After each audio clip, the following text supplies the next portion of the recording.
Assalamualaikum warahmatullahi wabarakatuh. Alhamdulillahi rabbil alamin. Wassalatu wassalamu ala asrafil anbiya'i wal mursalin Sayyidina Muhammadin wa ala alihi wa sahbihi ajma'in. Amma ba'du. Ibu-ibu sekalian yang saya cintai, keluarga besar Aisyah daerah Kota Malang dan sekitar, marilah kita panjatkan puji syukur kehadirat Allah Subhanahu wa Ta'ala yang telah memberikan kita sekalian pada kali ini di akhir-akhir sepertiga terakhir bulan Ramadan ini diberikan kekuatan, diberikan kesabaran dan keikhlasan mengerjakan ibadah Ramadan yang sangat tinggi nilainya. Untuk itu izinkanlah pada kali ini kami memberikan sedikit bekal yang diantaranya di akhir-akhir Ramadan ini, judul yang akan kami haturkan kepada ibu-ibu sekalian adalah kekuatan doa. Berdoa merupakan salah satu kewajiban kita sebagai makhluk Allah. Allah Subhanahu wa Ta'ala memerintahkan kepada kita untuk berdoa kepadanya sebagaimana termaktub dalam surat Al-Mu'min ayat 60. A'udzu billahi minasyaitonir rajim. Wa qala rabbukum ud'uni astajib lakum innal ladzina yastakbiruna an ibadati sayadkhuluna jahannama dakhirin. Artinya kurang lebih, berdoalah kepadaku, niscaya akan kuperkenankan bagimu. Sesungguhnya orang-orang yang menyombongkan diri dari menyembahmu dan masuk neraka jahanam dalam keadaan hina dina. Jika seorang muslim terbiasa banyak doa dan berzikir kepada Allah Ta'ala, dia mengabulkan doanya. Umar bin Khattab radhiyallahu anhu berkata, aku tidak ambil pusing dengan pengabulan doa dan lebih konsen dengan doa. Jika aku diberi ilham untuk berdoa, doaku tentu dikabulkan. Barangkali Umar bin Khattab radhiyallahu anhu memahami seperti itu berdasarkan ayat, dan Tuhan kalian berfirman, berdoalah padaku, niscaya aku kabulkan doa kalian. Yang seperti saya bacakan tadi, Yahya bin Mu'adz rahimahullah berkata, siapa hatinya dibuat Allah konsentrasi saat berdoa, maka dia tidak menolaknya. Ibnu Al-Qayyim rahimahullah berkata, jika hati seseorang konsentrasi saat berdoa, betul-betul merasa butuh dan harapannya kuat, maka doanya insya Allah dikabulkan. Jadi doa itu penyebab datangnya kebaikan, kemenangan, solusi, manusia mendapatkan petunjuk dan kelancaran di seluruh aktivitas-aktivitas Islam, berdakwah, tarbiyah, jihad, amar ma'ruf dan nahi mungkar. Dengan doa Allah Ta'ala menyelamatkan di antaranya Nabi Nuh alaihissalam beserta kaum mukmin yang menenggelamkan orang-orang kafir, menyelamatkan Nabi Yunus alaihissalam dari perut ikan paus, menghilangkan musibah Nabi Ayub alaihissalam, menyelamatkan Nabi Musa alaihissalam dari Fir'aun dan pasukannya, menjadikan Nabi Musa alaihissalam mampu mendakwai Fir'aun dan orang-orang pentingnya, tampil gagah di depan tirani keras kepala dan pejabat-pejabat berdosa itu. Itu tentu situasi sulit dan berat. Dari Mu'adz radhiyallahu an dari Rasulullah SAW, tidaklah bermanfaat kehati-hatian atas takdir, tapi doa bermanfaat atas hal-hal yang sudah terjadi dan yang belum terjadi, maka hendaklah kamu berdoa, wahai hamba-hamba Allah. Hadis riwayat Ahmad dan At-Tabrani. Amalan yang mendukung terkabulnya doa diantaranya adalah 1. Doa yang dikabulkan jika tidak tergesa-gesa. Yang dimaksud dengan tergesa-gesa di sini bukanlah membaca doa dengan cepat-cepat, tapi sikap mengeluh karena merasa doanya tidak dikabulkan atau mendesak Allah agar doanya segera dikabulkan. Yang kedua, optimis doa tersebut akan dikabulkan. Rasulullah SAW bersabda, berdoalah kamu kepada Allah dengan keyakinan akan diijabah. Ketahuilah bahwa Allah tidak akan mengijabah doa dari hati yang lalai. Hadis riwayat Al-Tirmizi. Kemudian yang ketiga, rendah hati, semangat untuk dikabulkan, tidak dengan suara keras-keras. Berdoalah kepada Tuhanmu dengan berendah diri dan suara yang lembut. Sesungguhnya Allah tidak menyukai orang-orang yang melampaui batas. Dan janganlah kamu membuat kerusakan di muka bumi ini sesudah Allah memperbaikinya, dan berdoalah kepadanya dengan rasa takut. Takut apa? Takut tidak akan diterima, dengan harapan akan dikabulkan. Sesungguhnya rahmat Allah amat dekat dengan orang-orang yang berbuat baik. Ini termaktub di dalam surat Al-A'raf ayat 55. A'udzu billahi minasyaitonir rajim. Ud'u rabbakum tadarruan wa khafiyah. Innahu la yuhibbul mu'tadin. Kemudian yang ayat ke-56 Al-A'raf. A'udzu billahi minasyaitonir rajim. Wala tufsidu fil ardi ba'da islahiha wad'uhu khaufan wa tama'a. Inna rahmatallahi qaribun minal muhsinin. Ibu-ibu sekalian yang saya hormati, beramal saleh yang keempat. Dan apabila hamba-hambaku bertanya kepadamu tentang aku, maka jawablah bahwasanya aku adalah dekat. Aku mengabulkan permohonan orang yang berdoa. Apabila memohon kepadaku, maka hendaklah mereka itu memenuhi segala perintahku, dan hendaklah mereka beriman kepadaku, agar mereka selalu berada di dalam kebenaran. Ini ada di dalam surat Al-Baqarah ayat 186. A'udzu billahi minasyaitonir rajim. Wa idza sa'alaka ibadi anni wa inni qarib ujibu da'wat da'i idza da'ani falyastajibu li wal yu'minu bi la'allahum yarsudun. Kelima, berbakti kepada orang tua. Kemudian yang keenam, tidak makan minum yang haram. Dari Ibnu Abbas radhiyallahu anhu berkata, aku membaca ayat ini.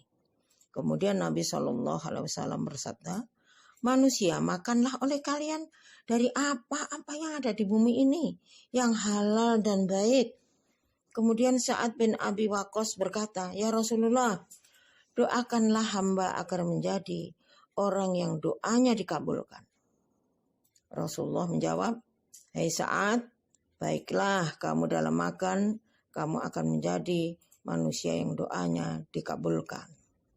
Demi diri Muhammad yang ada pada kekuasaannya, sesungguhnya seseorang yang memasukkan sesuap makanan haram ke dalam mulutnya, maka tidak akan dikabulkan darinya selama 40 hari. Dan barang siapa yang tubuhnya tumbuh dari menipu dan riba, maka mereka yang paling pantas baginya. Hadis riwayat At-Tabrani Al-Mujamul Awsat 6 ayat 3-11. Sesungguhnya doa adalah harapan kepada Tuhan penguasa alam untuk membantu kita dari setiap kesulitan. Sekaligus harapan untuk meraih apa yang kita inginkan. Sedangkan harapan adalah kekuatan yang membuat manusia dapat bertahan hidup di dunia ini. Tanpa adanya harapan, maka manusia akan kehilangan gairah dan semangat hidup. Banyak orang yang frustasi dan akhirnya bunuh diri karena disebabkan kehilangan harapan. Sebelum fisiknya mati, yang pertama mati dari dirinya adalah harapan. Banyak di antara masalah yang hidup kita yang rasanya sangat berat dan sulit untuk kita hadapi sendiri.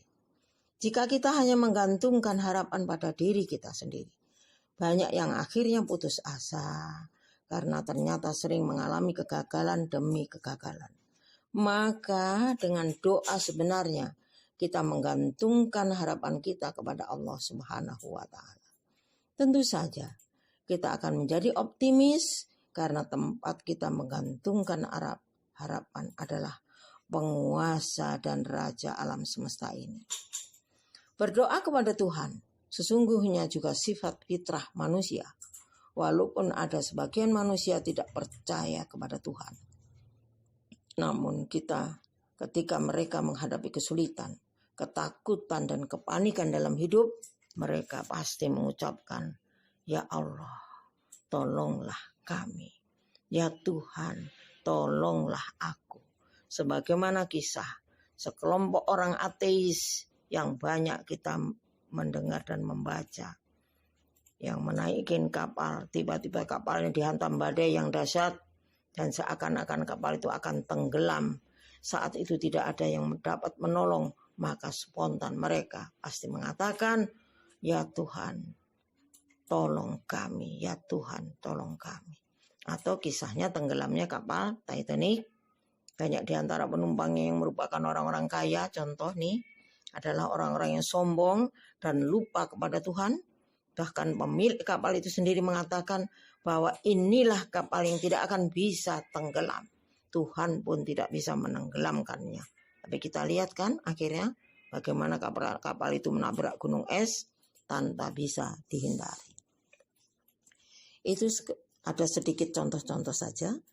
Kemudian ada beberapa manfaat doa bagi kita baik secara psikologis maupun psikis. Pertama, doa akan memberikan ketenangan hati, menjauhkan dari stres dan kecemasan serta obat bagi masalah-masalah kejiwaan lainnya.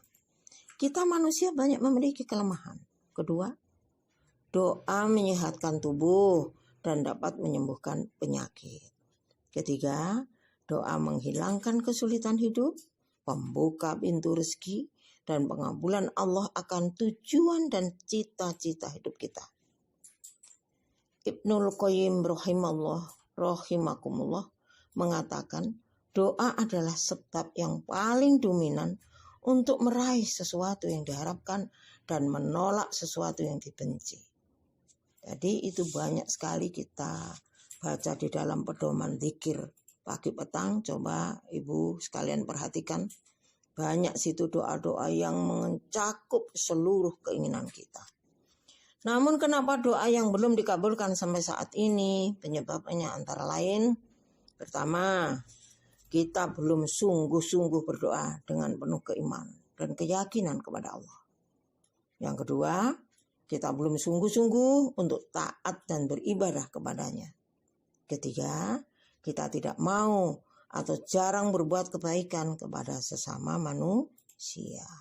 Rasulullah pernah mengatakan, siapa yang berbuat kebaikan pada yang ada di bumi, maka yang di langit akan berbuat kebaikan padanya. Artinya, jika kita mau membantu sesama manusia, maka Allah dan malaikatnya akan membantu pula kesulitan kita.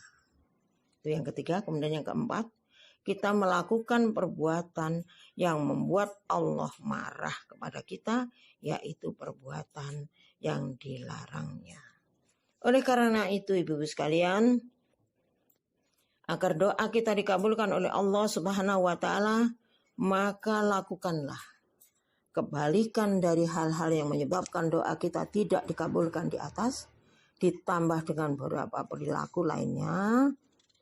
Di antaranya yang kami bisa aturkan, pertama, sungguh-sungguhlah dalam berdoa dan meminta kepadanya dengan penuh harap dan keyakinan.